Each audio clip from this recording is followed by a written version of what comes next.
I love how American entertainment companies are absolutely obsessed with mind controlling people.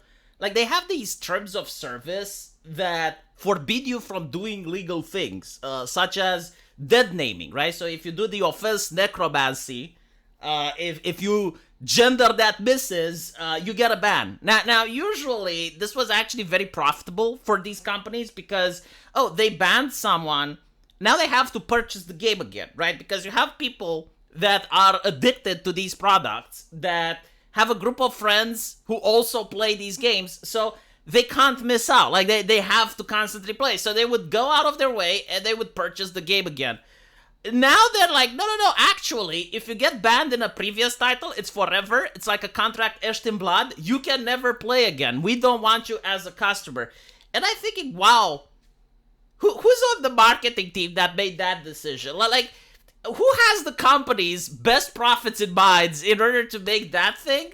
It's so interesting. Like, even when I used to play Counter-Strike and other video games, and you had actual cheaters, which are the actual problem, right? Like, I don't care if Skullfuck47 has a potty mouth when I'm playing with.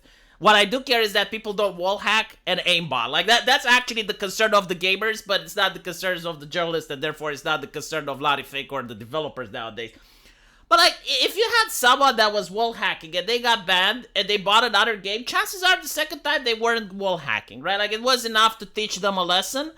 But again, like, I genuinely suppose, like, these companies want to be absolutely serious that you get your education from them. Like, you need to read their terms of service. You need to know not to have a potty mouth, right? Be a good liberal.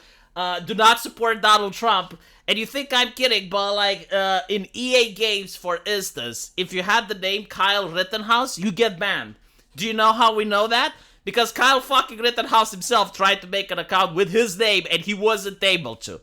Like, this is the mental insanity of these developers that get to decide what is acceptable and what isn't in society. This is also what killed a lot of websites.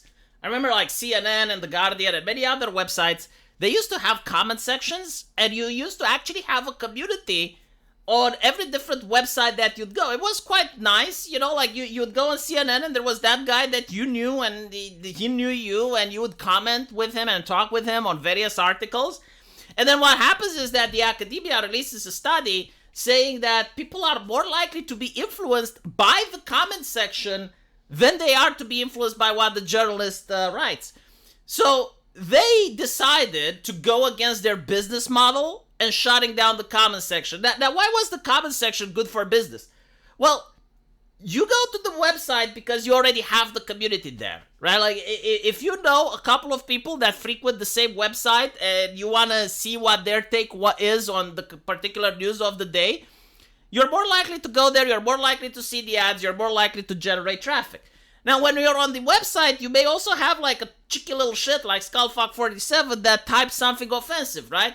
And it upsets you, you respond to him, and he responds to you, and you have this back and forth, and every single time one responds to the other, that person goes on the website, they give another click. So they literally destroy their traffic because they are more interested in controlling what people think and how people behave than actually consuming their product. Now, in the case of Call of Duty, you know, very bizarre decision to have, like, bans that stay throughout all of the titles. But now you also need to have 300 gigabytes installed on your computer. Like, that is fucking insane. 300 gigabytes. And by the way, this is for the single player game. Like, if you want to play single player, you need to connect online. It's like, so why? So I can see that ugly women? Like, why exactly do I need to do all of this? So apparently, in adding the ever-growing list of evidence that they have truly become of, if not one of the most anti-consumer video game developers on the planet, Activision Blizzard has confirmed that Call of Duty Black Ops 6 will not only require constant internet connection in order to access the single-player campaign, but it also barred all accounts which have previously been banned from any of the franchise's most recent entries from accessing the new game's online multiplayer mode. So basically, you can be banned in a previous game, and if you're not aware of this, like, you don't actually follow the news, you don't actually stay in touch, you're buying the new game, and then you find out that you can't play multiplayer because you've been banned in a previous game. That's wow, I don't even know what to say. The developer revealed that in addition to coming to Xbox Game Pass, no doubt thanks to Microsoft's purchase of Activision Blizzard, they really won this Xbox Pass. Players will gain access to Hunter versus Hunted Operation Pack of 4 skins. The first Battle Pass is going to give you this. Digital cross-gen allows players access to the base game on both the previous and current Xbox and PlayStation console. They also give like a digital license which grants PC players access to the base game, physical console. Do they actually state the price? I'm pretty sure you're going to have something like $120 deluxe edition that you get to play 3 days early. I'm willing to bet they're going to have some shit like this. So apparently, not only will all pre-orders of the game come with free access to the game's upcoming open beta, and by the way, open betas nowadays aren't actually betas. Like, this is another anti-consumer practice. Like, a beta used to be that you're actually stress testing the game. Like, you're interested in seeing if your game works, you're interested in seeing what players think, and you're willing to make changes based on the feedback in the beta. Nowadays, the beta happens a little bit before launch, and if players find bugs, you have an army of shield that tells players, well, it's the beta, of course there's going to be bugs. And when the game comes out, the bugs are still there. Like, they do not use the beta in order to fix the bugs.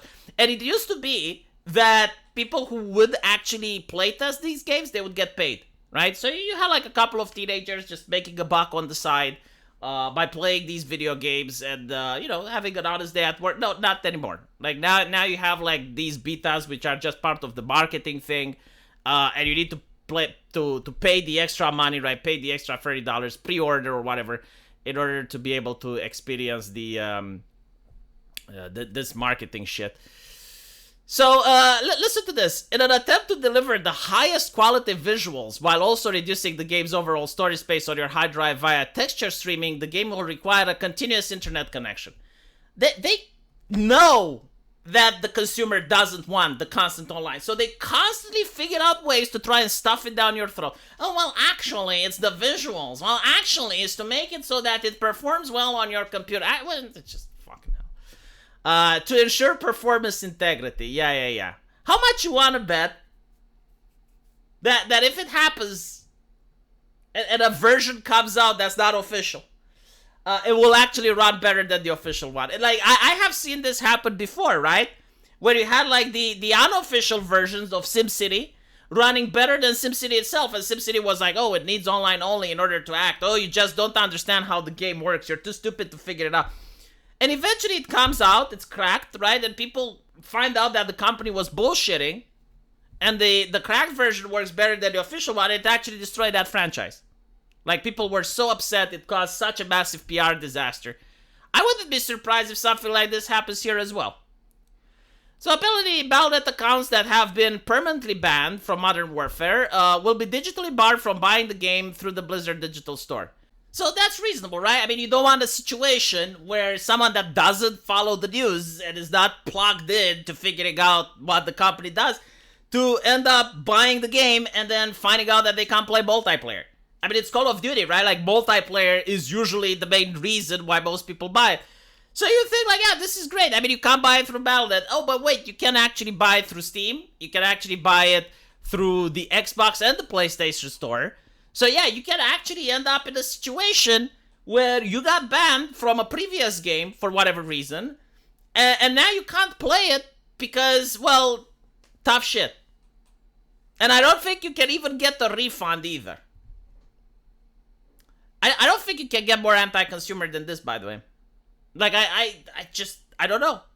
And again, the push is probably so that Microsoft gets to decide how you think. I mean, if you look at what their company is doing, they even have like a spell checker in new Microsoft Word that like corrects you for political correctness. Like, if you say, hey guys, it will say, no, you need to say hey folks and that type of shit. I don't know if they patched it or not, but it was like on by default and it was very cancerous.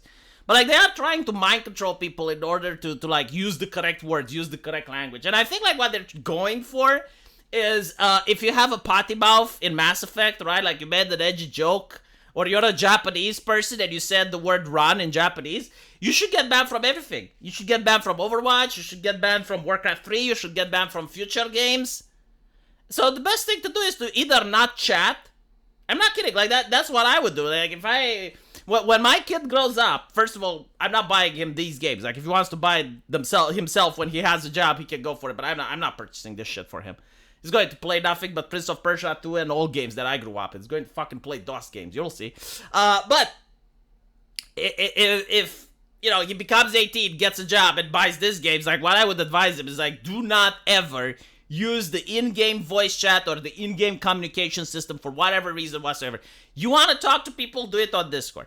Get a couple of people on Discord, talk to them while playing. Do not use this company shit, because they're going to ban you. There's no advantage. They're going to harvest your data. They're interested in what audio you say so they can train AI, so they can train various like voice-changing programs and stuff. You don't want to give them that. Like, why are you doing their work for free? Like, let them work for it. They're already taxing you $120 for the product. Like, why give them extra? Let me know what you guys think, though. And as usual, I'll see you in the comment section. Take care.